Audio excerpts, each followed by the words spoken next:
Kejaksaan Agung memeriksa 2 atasan langsung Urip Trigunawan, Ketua Tim Jaksa BLBI yang ditahan terkait dugaan menerima suap. Pemerintah memutuskan program diskon dan denda PLN akan ditunda. Halo pemirsa, kedua laporan tadi dan sejumlah laporan penting lainnya akan kami hadirkan. Saya Isyana Bagusoka, inilah Seputar Indonesia.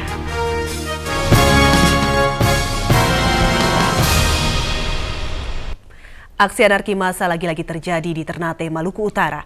Kali ini dilakukan oleh para supir yang melakukan aksi mogok.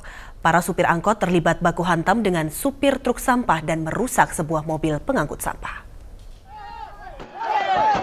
Aksi perusakan sebuah mobil pengangkut sampah milik Dinas Kebersihan Kota Ternate ini dilakukan oleh para sopir angkot. Melihat aksi perusakan ini, beberapa pegawai Dinas Perhubungan mencoba melerai, namun mereka justru menjadi bulan-bulanan para sopir angkot. Aksi saling baku hantam ini berakhir ketika sebagian besar para sopir angkot lainnya mencoba melerai teman-teman mereka. Para sopir angkot marah karena mobil sampah dijadikan sebagai mobil alternatif membantu warga mengangkut barang-barang ke pasar-pasar. Para sopir angkot mogok karena menilai Kadishub Said Ibrahim tidak menepati janjinya untuk menertibkan ojek di pasar Gamalama Ternate. Mereka menuntut Said Ibrahim mundur dari jabatannya. Para sopir angkot mengancam akan terus mogok hingga wali kota mencopot Kadishub Ternate dan meninjau ulang keberadaan motor-motor ojek yang ada di kota Ternate. Dari Ternate, Maluku Utara, Usman Sidik melaporkan. Banjir yang melanda Kecamatan Laren, Kabupaten Lamongan, Jawa Timur telah menenggelamkan sedikitnya 10 desa. 3 diantaranya kini dalam keadaan terisolir. Satu-satunya jalan yang bisa ditempuh menuju desa-desa tersebut adalah dengan menggunakan perahu. Akibat banjir yang melanda Kabupaten Lamongan sejak 3 hari terakhir, sedikitnya 10 desa tenggelam. 3 desa diantaranya bahkan terisolir, yakni Desa Jabung, Desa Dateng, dan Desa Gelap. Semua jalan darat menuju ke 3 desa ini sudah tergenang banjir sehingga tidak lagi bisa dilalui. Satu-satunya alat transportasi yang mudah digunakan untuk menuju ke 3 desa itu adalah perahu. Di Desa Jabung misalnya, saat ini seluruh desa terkepung air. Rumah-rumah warga yang berada di pinggiran desa kini terendam air setinggi 1 meter lebih. Kebanyakan penghuni rumah sudah mengungsi ke rumah sanak famili terdekat yang aman dari banjir. Sementara pemukiman warga yang berada di tengah desa sudah terendam air selutut orang dewasa. Namun, sebagai besar warga tidak mengungsi karena jika air kembali naik, warga akan bertahan di atap-atap rumah mereka. Oh, belum. Kalau yang banjir pertama itu dapat, tapi yang banjir yang ketiga ini belum dapat. Sekarang ini sudah ada warga yang mengungsi? Sebagian ada yang ngungsi sudah, sebagian belum kan, ada yang rumahnya tinggi kan, yang sebagian yang terendam kecuali di pinggir-pinggir rawa. Akibat kondisi desa yang terisolir, 600 kepala keluarga kini kesulitan untuk melakukan aktivitas sehari-hari. Sawah serta tambak warga sudah tidak lagi bisa diandalkan karena sejak Januari lalu sudah terendam banjir. Kini warga hanya bisa berharap bantuan dari pemerintah. Dari Lamongan, Abdul Wahid melaporkan. Pemirsa, pemerintah tetap akan memberlakukan program diskon dan denda tarif listrik mulai April mendatang. Penundaan selama 1 bulan dilakukan hanya untuk masa sosialisasi. Ini berarti bagi Anda pelanggan listrik harus bersiap-siap tagihan naik sampai 60% bila Anda tidak habis-habisan melakukan penghematan.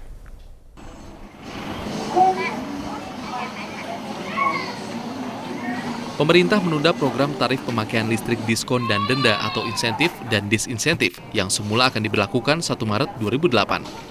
Keputusan pemerintah ini terungkap saat rapat dengar pendapat DPR dengan Menteri Negara dan Sumber Daya Mineral Purnomo Yustiantoro Senin kemarin. Sebelumnya PLN akan mendenda pengguna listrik yang boros dan memberikan diskon tagihan bagi pengguna yang bisa berhemat menggunakan listrik atau yang dikenal sebagai program insentif dan disinsentif. Namun penundaan program ini paling lama 1 bulan atau dengan kata lain, pemberlakuan program diskon dan denda tarif pemakaian listrik akan tetap dilakukan April mendatang. Pengunduran paling 1 bulan, saya kira PLN masih cukup waktu jadi untuk memperoleh penurunan biaya operasi di tahun 2008 ini sebesar 15 triliun. Sementara pelanggan PLN yang ditemui RCTI menyambut baik penundaan ini, apalagi bila program ini dibatalkan. Setuju sekali ditunda, apalagi dibatalkan sama sekali. Ya kalau ditunda kan nanti dalam waktu dekat nanti bisa jadi lagi kan.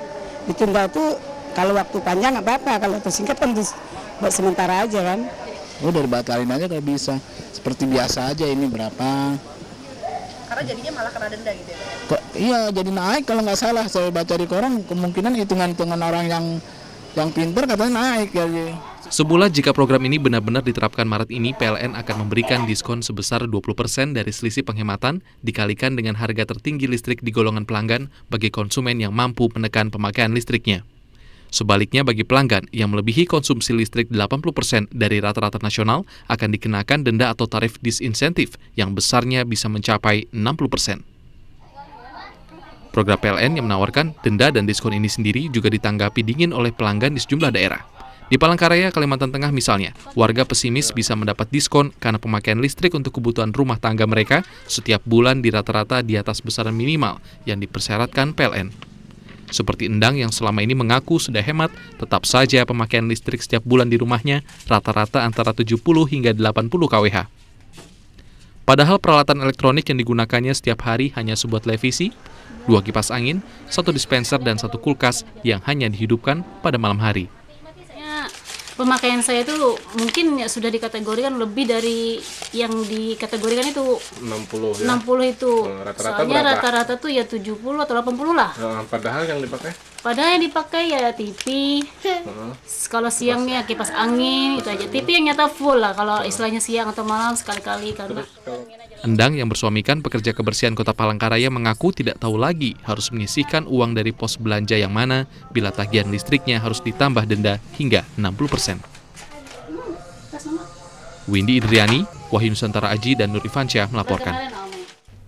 TNI memastikan pengamat militer yang ditugaskan dalam misi perdamaian PBB Letkol Laut Sondang Dodi Irawan tewas dalam kecelakaan helikopter di Nepal hari ini. Helikopter milik PBB itu jatuh diduga akibat cuaca buruk.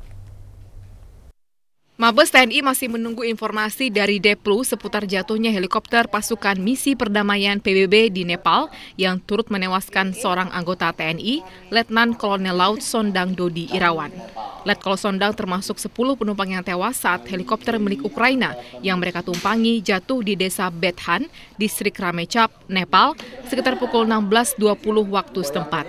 Mereka dalam perjalanan dari kota Mawis menuju Kathmandu. Penyebab kecelakaan diduga akibat cuaca buruk. Sampai jam 8 pagi ini, berita dari lokasi menyebutkan evakuasi masih sulit dilaksanakan karena medan yang cukup berat, sehingga mungkin kita bisa membayangkan tim SAR yang melaksanakan evakuasi ini akan mengalami kesulitan.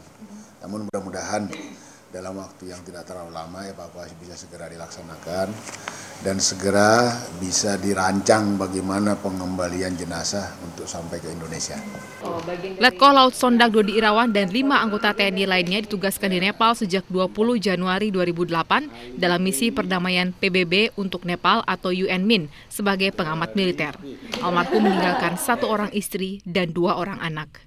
Lady Simarmata dan Narto Wiratmo melaporkan. Setelah sepekan bergulir polemik seputar susu formula, Badan POM kini tengah menguji sampel produk susu dan bubur bayi. Tujuannya untuk mengetahui ada tidaknya kontaminasi bakteri berbahaya E. Sakazaki. RCTI mendapat kesempatan menengok proses pengujian di laboratorium Badan POM tersebut. Orang dari Jazirah itu, orang Arab, tidak muat.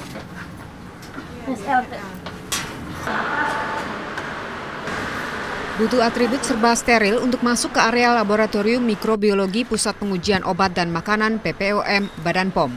Di laboratorium ini, 15 tim penguji PPOM melakukan serangkaian proses pengujian terhadap hampir 100 kemasan sampel produk susu dan bubur bayi yang diduga terkontaminasi bakteri E. Sakazaki.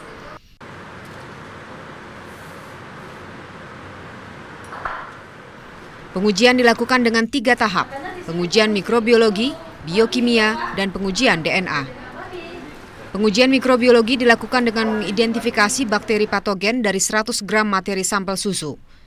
Sampel yang sama kemudian diuji ulang dengan mengaktifkan bakteri dengan indikator cairan biokimia. Terakhir, pengujian dikonfirmasi dengan tes DNA dari bakteri yang ditemukan. Jadi semua produk untuk susu formula dan untuk makanan anak-anak bayi ya terutama itu akan kami lakukan pengujian. Ya, walaupun mungkin mereknya sama, tapi nomor batch pasti akan berbeda karena dengan melalui 3 proses, hasil pengujian memiliki keakuratan mencapai 99%.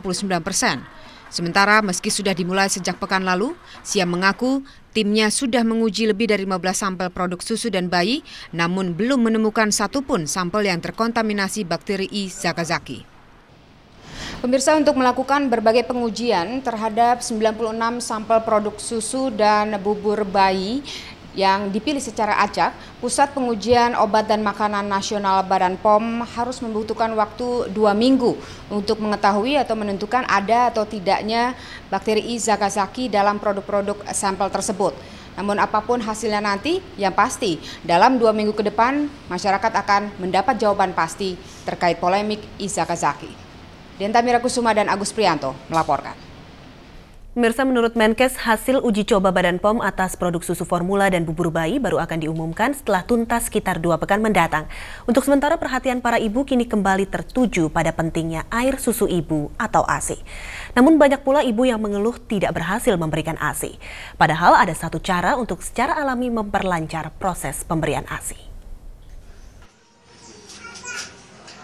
Kontaminasi bakteri E. zakazaki pada susu formula boleh jadi meresahkan jutaan ibu yang biasa mengkonsumsikan buah hatinya susu formula. Tapi keresahan ini tidak berlaku bagi mereka yang sudah memperkenalkan ASI pada si kecil sejak lahir. Apalagi sejak tahun 2006, metode inisiasi menyusui dini atau IMD mulai dikampanyekan UNICEF sebagai salah satu langkah preventif untuk mengurangi angka kematian bayi. Dan kini banyak ibu hamil yang sudah merencanakan metode IMD saat kelahiran.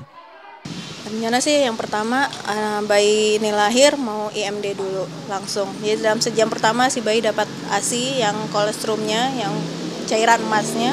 Setelah itu akan dilanjutkan ke ASI selama 6 bulan full tanpa campuran.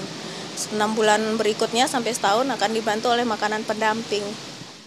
Metode inisiasi menyusui dini atau IMD digagas tahun 1990 melalui penelitian yang dilakukan seorang dokter asal Jerman, Lennart Rigard, dibantu seorang bidan, Margareta Alge. Metode ini menerapkan konsep ritual alami kelahiran bayi mamalia pada umumnya, yaitu bayi menyusu sendiri segera setelah lahir. Proses IMD antara lain, begitu lahir bayi yang sudah dikeringkan badan dan kepalanya sesegera mungkin diletakkan di atas perut bayi. Bayi kemudian dibiarkan merangkak dan mencari sendiri puting susu ibu. Ibu bisa merangsang bayi dengan sentuhan lembut namun tidak memaksa atau mendorong bayi. Saat menemukan apa yang dicari, bayi pun akan mendapat ASI kolostrum atau cairan keemasan kaya gizi yang keluar dari ASI pertama. Proses inisiasi biasanya memerlukan waktu kurang lebih 1 jam untuk bayi bisa langsung menyusui ASI sang bunda. Selain meningkatkan kualitas kehidupan bayi, interaksi ibu dan bayi di 1 jam pertama setelah kelahiran akan memungkinkan ibu mampu menyusui untuk waktu yang lebih lama. Denta Mirakusuma dan Gatot Imam melaporkan. Setelah Jaksa Urip Trigunawan ditangkap KPK, 2 atasannya segera diperiksa Kejaksaan Agung. Seputar Indonesia segera kembali.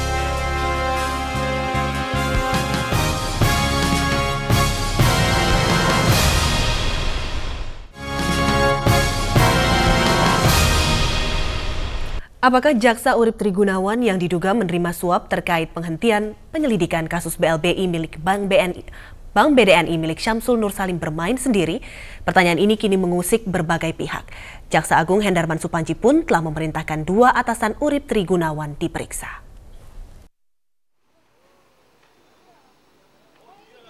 Menyusul penangkapan mantan jaksa kasus BLBI BDNI Urip Trigunawan oleh Komisi Pemberantasan Korupsi, Jaksa Agung Muda Pengawasan MS Raharjo sejak Selasa siang melakukan pemeriksaan terhadap petinggi Direktorat Penyidikan Kejaksaan Agung. Pemeriksaan pertama dilakukan terhadap Direktur Penyidikan Tindak Pidana Khusus M. Salim. M. Salim adalah atasan langsung dari Jaksa Urip Trigunawan.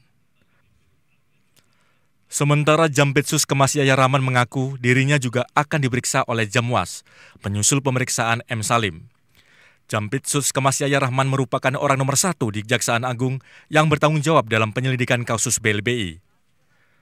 Pemeriksaan kedua petinggi Kejaksaan Agung ini sambil menunggu pemeriksaan Jaksa Urip Trigunawan di KPK.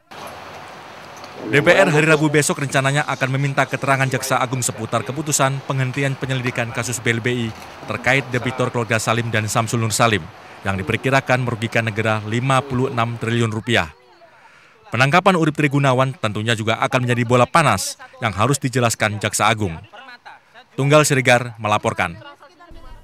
KPK belum memastikan apakah dugaan suap yang melibatkan Jaksa Urip Tri Gunawan terkait dengan keputusan Kejaksaan Agung menghentikan penyelidikan 2 konglomerat kakap penerima BLBI puluhan triliun rupiah pekan lalu. KPK hanya memastikan akan memeriksa jaksa-jaksa lain yang menyelidiki kasus BLBI.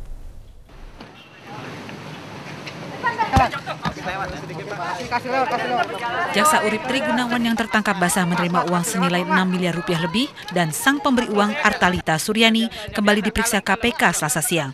Apa hasil pemeriksaan ini belum diketahui. Namun Ketua KPK Antasari Ashar memastikan pihaknya belum menyimpulkan keterkaitan dugaan suap ini dengan keputusan Kejaksaan Agung menghentikan penyelidikan kasus BLBI konglomerat Syamsul Nur Salim pekan lalu. KPK akan menjadikan sejumlah barang bukti sebagai acuan, termasuk uang ribuan dolar, hasil penggeledahan di gedung Kejaksaan Agung Senin malam, dan fakta bahwa Urip adalah ketua tim jaksa yang menangani kasus BLBI Syamsul Nur Salim. KPK juga berencana memeriksa jaksa-jaksa lainnya yang menangani kasus BLBI. Total ada 39 jaksa yang menyelidiki kasus ini. Mereka terbagi dalam 4 tim, yakni tim BCA, tim BDNI, tim penuntutan, dan tim peninjauan kembali. Mereka belum dipastikan menerima suap, namun atas rekomendasi tim-tim inilah Kejaksaan Agung pekan lalu memutuskan menghentikan penyelidikan 2 obligor kakap BLBI, yakni pemilik BDNI Syamsul Nur Salim yang menerima BLBI 47 triliun rupiah dan pemilik lama BCA Antoni Salim yang menerima BLBI 52 triliun rupiah lebih. Padahal kedua konglomerat ini diduga membayar utang BLBI dengan aset yang nilainya tidak sepadan dengan hutang. Berarti Pak Jambitsus sudah diperiksa juga kan Pak berarti? Ya. Akan diperiksa juga Jambitsus. Tergantung pengembangan kasus ini. Ya. Tergantung kasus ini. Siapapun yang terkait, siapapun yang kami butuhkan untuk memberikan keterangan, akan kami mintakan keterangan yang bersangkutan di kantor KPK. Kapan para jaksa ini akan diperiksa? Belum dipastikan. Apakah hasil penyidikan KPK akhirnya mengubah keputusan Kejaksaan Agung juga masih harus dinanti. Yang pasti, tempat mereka bekerja, Gedung Bundar Kejaksaan Agung tidak akan sama lagi. Sumber RCTI di Kejaksaan memastikan gedung ini segera dipasang alat penyadap. Dengan alat ini, Kejaksaan Agung bertekad memperketat jalannya proses hukum di Gedung Bundar. Entah bagaimana Kejaksaan mengawasi para jaksanya di luar gedung ini. Tim Liputan RCTI melaporkan. Pemirsa, perlu kami ralat informasi sebelumnya, Jampitsus Kemas Yahya Rahman dan Direktur Penyidikan Tindak Pidana Khusus M. Salim tidak dinonaktifkan, melainkan baru diperiksa oleh Jaksa Agung. Pemirsa, buku karangan Menkes Siti Fadila Supari dijadikan dasar gugatan oleh salah satu keluarga korban flu burung. Setujukah Menkes apabila bukunya dijadikan dasar hukum? Seputar Indonesia akan kembali.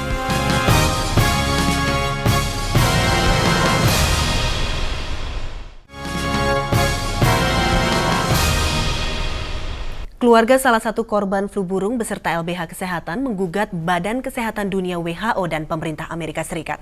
Dasar gugatan adalah buku yang ditulis Menkes Siti Fadila Supari terkait virus flu burung yang dirilis 6 Februari lalu. Menkes sendiri menolak bukunya dijadikan dasar gugatan.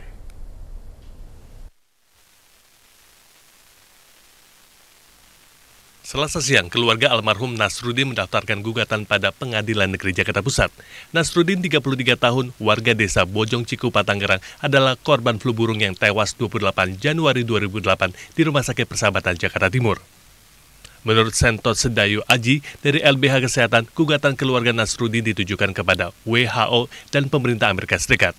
Gugatan tersebut didasarkan pada isi buku Saat Dunia Berubah, Tangan Tuhan di Balik Virus Flu Burung. Buku yang dirilis 6 Februari lalu tersebut ditulis oleh Menteri Kesehatan Siti Fadila Supari. Dari buku tersebut, LBH Kesehatan meyakini adanya konspirasi politik yang bermuara pada kepentingan ekonomi negara-negara maju di balik berkembangnya virus avian influenza atau H5N1. Sementara, LBH Kesehatan menilai WHO sebagai alat Amerika Serikat untuk mendapatkan kelinci percobaan. Dan salah satu kelinci percobaannya adalah Nasruddin. Menurut dosen hukum pasca sarjana Rudi Satrio, gugatan atas dasar isi suatu buku sangat dimungkinkan. Namun, penggugat harus memiliki bukti-bukti kuat penunjang. Maka kemudian yang dinamakan masalah virus flu burung hanyalah rekayasa Amerika. tentunya kita harus punya ada satu bukti yang kemudian kuat bahwasanya memang itu ada rekayasa dari Amerika Serikat. Rudi Satrio kemudian mengisyaratkan bahwa penggugat bisa berkonsultasi dengan Siti Fadila Supari selaku penulis buku untuk meminta penjelasan sekaligus bukti-bukti penguat pernyataannya. Menanggapi gugatan keluarga Nasruddin dan LBH Kesehatan, hari ini Menkes menyatakan bahwa buku karangannya tidak bisa dijadikan dasar hukum untuk melakukan gugatan. Menkes kembali menegaskan tidak ada satu kalimat pun dalam bukunya yang menuduh Amerika bahwa virus flu burung adalah senjata biologi Amerika. Iwan Haredi dan Eli Husin melaporkan. Kami akan mengajak Anda melihat proses verifikasi partai politik di tempat yang konon dirahasiakan. Seputar Indonesia segera kembali.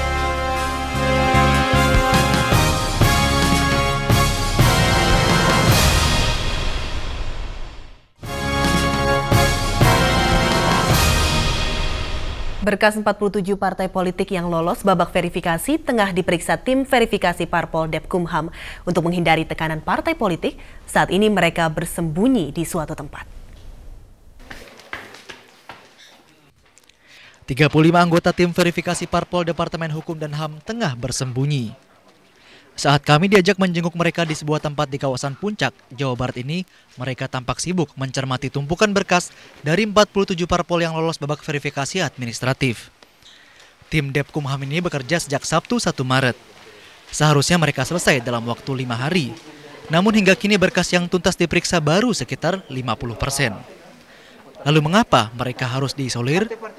Demi menghindari tekanan dari partai politik. Politik yang berusaha menghubungi Bapak supaya tolonglah dipermudah gitu. Banyak Pak tekanan? Kalau ke saya sih pribadi nggak ada ya. Mungkin kepada para pejabat. Oh gitu ya. Terutama ke Pak Aidir, ke Pak Asari, Pak Ado tuh. Selama di sini handphone tetap aktif Pak? Saya kebetulan tidak aktif kalau saya. Sengaja tidak aktif.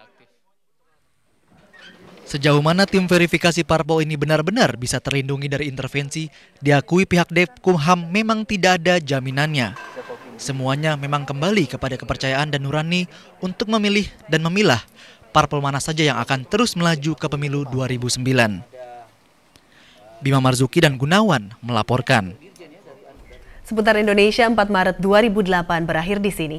Terima kasih atas perhatian Anda. Saya Isyana Bagusoka, sampai jumpa.